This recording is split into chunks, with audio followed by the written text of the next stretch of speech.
अस्सलाम वालेकुम, very good evening to all of you. Dawn news पर इन फोकस के साथ मैं हूं नादिया नकी। पाकिस्तान की मईशत जो कि वैसे ही एक बहुत बड़ा चैलेंज है, ये एक और बड़ा चैलेंज इसलिए भी हमें नज़र आ रहा है क्योंकि ईरान पर जो मुसल्लत करदा जंग है उसके नतीजे में आबनाए हरमुज़ ईरान की जानिब से जब बंद की गई और उसे चोक किया गया है, और स्ट्रैटेजी भी ईरान की यही लगती है कि पूरी दुनिया की मईशत को समझ में आए कि किस तरह से ईरान पर जो मुसल्लत जंग है उसका एक आफ्टर इफ़ेक्ट आ सकता है।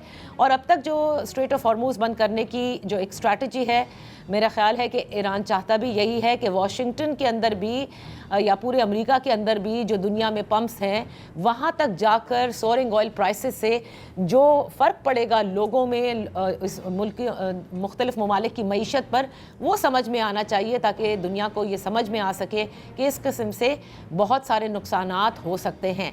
पाकिस्तान की भी मईशत को एक इमीडिएट शॉक तो लगा, और वो हमने देखा जब कुछ 2 हफ्ते कबल जब इस तरह से प्राइस बढ़ाई गई पेट्रोल की और डीज़ल की, और उसके बाद फिर हुकूमत की जानिब से ऑस्टेरिटी मेजर्स भी लिए गए और कहा कि ज़्यादातर हम कोशिश करेंगे कि बर्दाश्त खुद किया जाए और इसको स्टेबल किया जाए, और प्रिवेंटिव मेजर लेते हुए ये ऑयल और जो डीज़ल और पेट्रोल है उसकी कीमतों को बढ़ाया गया था। बात यहाँ पे आके नहीं थमती। ज़ाहिर है कि सिर्फ पाकिस्तान की मईशत इससे अफेक्ट नहीं हो रही, जो ईरान के ऊपर मुसल्लत करदा जंग है इससे जो गल्फ़ ममालिक हैं, खलीजी ममालिक, उन पर, और इसके अलावा दुनिया में भी हम देख रहे हैं कि इसके जो रिपल इफ़ेक्ट्स हैं वो नज़र आ रहे हैं। आज इसी हवाले से हम बात करेंगे कि पाकिस्तान की मईशत जैसे ऑलरेडी सारे चैलेंजेस हैं, IMF के प्रोग्राम में हम ऑलरेडी हैं, हुकूमत के उठाए करदा जो स्टेप्स हैं क्या उससे कोई बेहतरी आ सकती है, या पाकिस्तान के अवाम को मज़ीद मुश्किलात के लिए तैयार रहना चाहिए, और वो मज़ीद मुश्किलात किस नौयत की हो सकती हैं। इस पर बात करने के लिए हमारे साथ हैं former finance minister doctor Salman Shah, हमारे साथ हैं माहिर मुआशियात डॉक्टर फ़ारूक सलीम, और मज़हर अब्बास साहब जो एक सीनियर तज्ज़िया निगार और एनालिस्ट हैं, वो भी हमारे साथ हैं। आप तीनों मेहमानों का बेहद शुक्रिया। डॉक्टर शाह, मैं गुफ्तगू का आगाज़ आपसे करना चाहूँगी कि 85% तकरीबन ऑयल हम इम्पोर्ट करते हैं इस आबनाए हरमुज़ से, और अब क्योंकि इसे मतलब ब्रेंट क्रूड की कीमत होवर करती है, ऑलमोस्ट 100 टच करती है, गल्फ शिपमेंट जो है वो डिसरप्ट हो चुकी है, तो पाकिस्तान के जो इमीडिएट इफ़ेक्ट है करंट अकाउंट डेफिसिट और फॉरेन एक्सचेंज रिजर्व्स पर, वो आप किस तरह से इस वक्त देख रहे हैं? देखें, ये हम पहले भी देख चुके हैं इस तरह का शॉक पाकिस्तान की इकॉनमी पे, और वो बड़ा नुकसानदेह साबित हुआ था।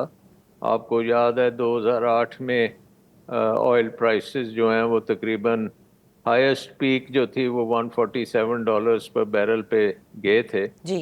तो उस वक़्त हमारी कोई दुनिया में जंग भी नहीं थी, सिर्फ एक फाइनेंशियल क्राइसिस था। तो इस किस्म का जो पॉली क्राइसिस इस वक्त चल रहा है इस तरह से नहीं था, लेकिन उस वक़्त भी हमारी बैलेंस ऑफ पेमेंट के बड़े मसाइल थे। सही। और जो सबसे जो ख़तरनाक बात थी कि हर महीने हमारे रिजर्व्स जो हैं, फॉरेन एक्सचेंज रिजर्व $1 बिलियन से गिर रहे थे। सही। और तकरीबन 3-4 महीने में कोई $4-5 बिलियन के रिजर्व्स ख़त्म हो गए। उसके बाद फिर एकदम डिवैल्यूएशन बहुत बड़ी हुई, उसके बाद फिर एक महंगाई का दौर शुरू हुआ। सही। और मेरे ख्याल में 2008 के बाद से पाकिस्तान की जो नंबर्स हैं वो कभी स्टेबलाइज नहीं हुए। सही। हमारे मुल्क में इन्वेस्टमेंट जो है 2007 में तकरीबन उस वक़्त 22-23% तक पहुंच चुकी थी, वो एकदम गिर के 12% पे आई और फिर 12-13-14% के दरमियान चल रही है। और सब्सिक्वेंटली जितनी भी हुकूमतें आई हैं, किसी ने भी इकोनॉमी की रिजिलियंस के बारे में नहीं सोचा, और एक हम क्राइसिस सिचुएशन में ही रहे हैं। और वो crisis situation backed by the IMF programme, कि वो IMF का आपको टीका थोड़ा सा लगता है, आप ऑस्टेरिटी वगैरह करते हैं, फिर आप समझते हैं कि अब हम बहुत तगड़े हो गए हैं, फिर वो वही काम करते हैं जो पहले करते आ रहे हैं।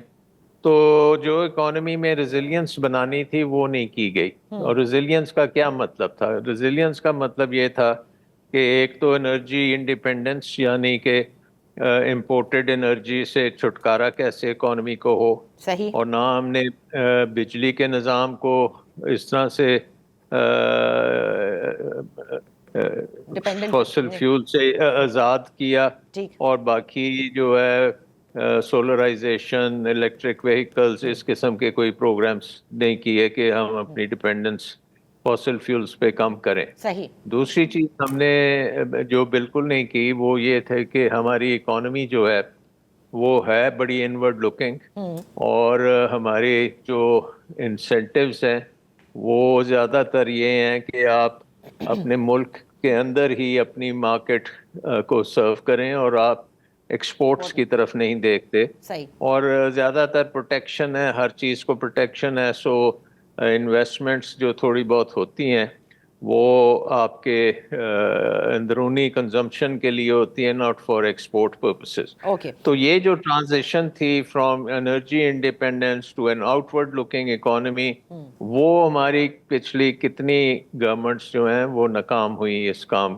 میں. اور اب ہم دیکھ رہے ہیں کہ ہماری پروٹیکشن میرا خیال اس خطے میں سب سے زیادہ ہے. سب انڈسٹریز جو ہیں, اب گاڑیوں کو دیکھ لیں آپ, فرٹیلائزر کو لے لیں آپ, کسی چیز کو بھی لیں, ایون ٹیکسٹائل از پروٹیکٹڈ. صحیح. سو آئی تھنک کہ یہ جو میجر ریفارمز کرنی تھی وہ ہم نے نہیں کی. صحیح. اور دنیا آپ کو پتہ ہے اسٹینڈ اسٹل پہ نہیں ہوتی, دنیا میں شاکس بھی آتے ہیں, دنیا میں ترقی بھی ہوتی ہے, انوویشن بھی ہوتی ہے, نئی ٹیکنالوجی بھی آتی ہے. رائٹ. تو ساری چیزیں اکٹھی ہو رہی ہیں, اور اب ایک گلوبل قسم کی جنگ بھی ہمارے سر پہ کھڑی ہے. اور میرے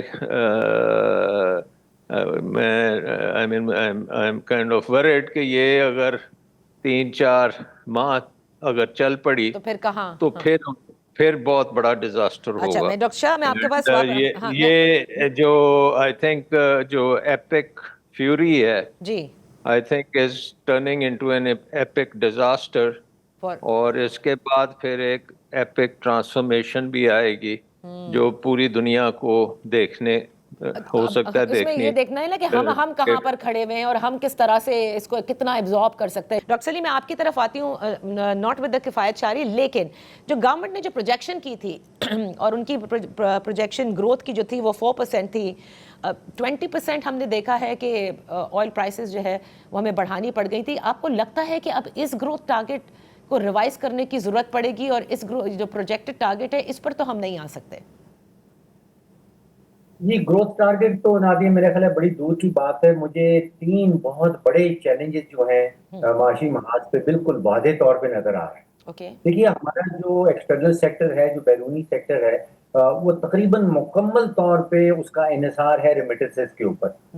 وہ ہمارے جو 1 کروڑ پاکستانی باہر رہتے ہیں, لاسٹ ایئر انہوں نے کوئی $38 بلین واپس بھیجا ہے, اور اسی کے زور پہ ہمارا سارا کا سارا جو ایکسٹرنل سیکٹر ہے وہ ڈیپینڈ کرتا ہے. اس میں سے لگ بھگ کوئی 27-28 ارب ڈالر جو ہے وہ گلف کنٹریز سے آتا ہے. صحیح. اور گلف کنٹریز میں اب یہ جنگ کے بعد جو ان کی اکانومیز سلو ڈاؤن کریں گی, تو خدشہ میرا یہ ہے کہ وہ ہماری ریمیٹنسز جو ہیں وہ نیچے چلی جائیں.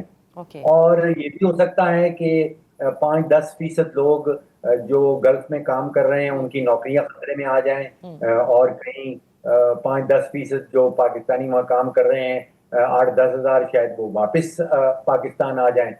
تو پھر ریمیٹنسز نیچے چلی جائیں گی. اور اسی دوران تیل کا جو ریٹ ہے وہ آپ نے دیکھا کہ بڑھتا چلا جا رہا ہے. اب رول آف تھم ہم استعمال کرتے ہیں کہ اگر $5 عالمی منڈی میں 1 بیرل کا ریٹ بڑھتا ہے تو پاکستان اور پاکستان میں رہنے والوں کو تقریباً $1 بلین کا ٹیکہ لگتا ہے. صحیح. تو اب سوچیے یہاں پہ تو ہم بات کر رہے ہیں کہیں $20-25 فی بیرل جو ہے وہ بڑھ جاتا ہے. تو اگر یہ زیادہ دیر تک چلتا رہے تو پھر تو یہ کہیں $4-5 بلین کا ٹیکہ ہمیں کرنٹ اکاؤنٹ میں لگ جائے گا. کچھ ریمیٹنسز بھی نیچے آ جائیں گی, تو پھر اس کو سنبھالنا جو ہے وہ بڑا مشکل ہو جائے گا. نہیں تو سنبھالنے کے سر ایونیوز کیا ہو سکتے ہیں؟ یہ تو سمجھ لیجئے لیٹ سپوز ہائپوتھیٹکلی یہ ہو رہا ہے, تیل کی قیمتیں بھی بڑھ رہی ہیں, جنگ اینی ٹائم سون ابھی ختم ہوتے نظر نہیں آ رہی, ریمیٹنسز پہ اثر آ سکتا ہے, ہماری جو انڈسٹری کی گروتھ ہے وہ آپ کے سامنے ہے, لارج اسکیل مینوفیکچرنگ آپ کے سامنے ہے. تو اب اور کیا کیا جا سکتا ہے ان دس گیون سینیریو؟ देखिए दो चीजें हैं, एक तो ग्लोबल हालत और पाकिस्तान की हालत। एक आपका सवाल जो है, एक तो उसका मैं जवाब दे सकता हूँ अपनी जाती दानिश के तौर पे, और एक हम इकोनॉमिक्स में इस्तेमाल करते हैं कलेक्टिव विजडम, यानी कि इस वक्त जो इज्तमाही हिकमत है, मार्केट्स की हिकमत है, वो क्या कह रहे हैं। वो मीडिया से बड़ा इख्तलाफ कर रही है इस वक्त। मीडिया में आ रहा है कि स्ट्रेट ऑफ हॉर्मुज बंद हो गई है, अजरबैजान पे मिसाइल चल गया है, टर्की की स्पेस में मिसाइल गिरा दिया गया है। वो ये कह रही है, अगर आप तेल की मार्केट को सामने रख के देखें तो वो ये कह रही है कि अभी जो प्राइस है वो फियर फैक्टर के नतीजे में है, वो सप्लाई के नतीजे में नहीं है। अच्छा, अगले 4 महीने 5 महीने अगर आप ऑयल की कर्व देखना शुरू करें, जिसको मैं कलेक्टिव विजडम कह रहा हूं, वो ये कह रही है कि अगले 12 महीने के अंदर अंदर तेल की कीमत $62 पे आ जाएगी, जो जंग होने से पहले थी। तो जो सोने की मार्केट है, जो स्टॉक मार्केट हैं, चाहे वो जापान की हो, चाहे वो अमेरिका की हो, चाहे वो शंघाई हो, या फिर ये ऑयल के फ्यूचर्स हो, वो ये पैगाम दे रहे हैं कि ये जंग ज्यादा लंबी चलने वाली नहीं है। अच्छा, तो जिस सवाल के ऊपर आप भी फोकस कर रही हैं, उसमें लफ्ज आ रहा है अगर का। अगर ये जंग बहुत अरसा चली तो जो मार्केट्स की पैगाम रसाई हो रही है, जो मार्केट्स पैगाम दे रही हैं, दुनिया भर की मार्केट्स, वो ये कह रही हैं कि ये जंग लंबी चलने वाली नहीं है।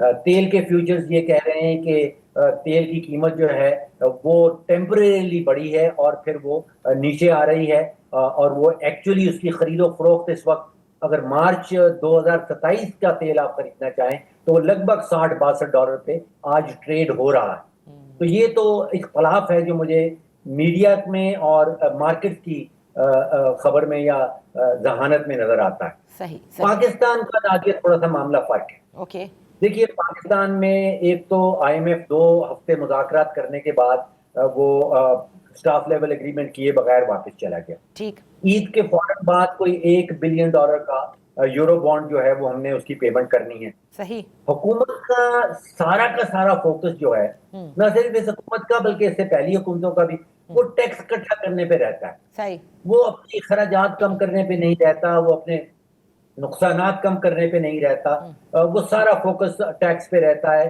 और टैक्स इकट्ठा हो नहीं पाता। तो वो डबल जेपटी में चला जाता है मामला। अब हुकूमत को करना क्या चाहिए? देखिए, एक तो एक्सटर्नल सेक्टर के हवाले से जो हमारा एक्सचेंज रेट है और जो हवाले का रेट है, वो उसमें फर्क पड़ता चला जा रहा। ठीक है। उससे ये होता है कि जब रेमिटेंसेज आती हैं तो वो हवाले के थ्रू आती हैं, बैंक के थ्रू नहीं आती। तो इसमें हुकूमत को कोई प्रीएम्प्टिव स्टेप लेना चाहिए, ये बैरूनी सेक्टर के हवाले। ओके। और अंदरूनी सेक्टर में इखराजात, नुकसानात और हजारों अरब रुपए के इखराजात और हजारों अरब के नुकसान। फरूख सलीम साहब, यहाँ वक्त हुआ है एक ब्रेक का। ब्रेक के बाद हम अपनी गुफ्तगू जारी रखेंगे।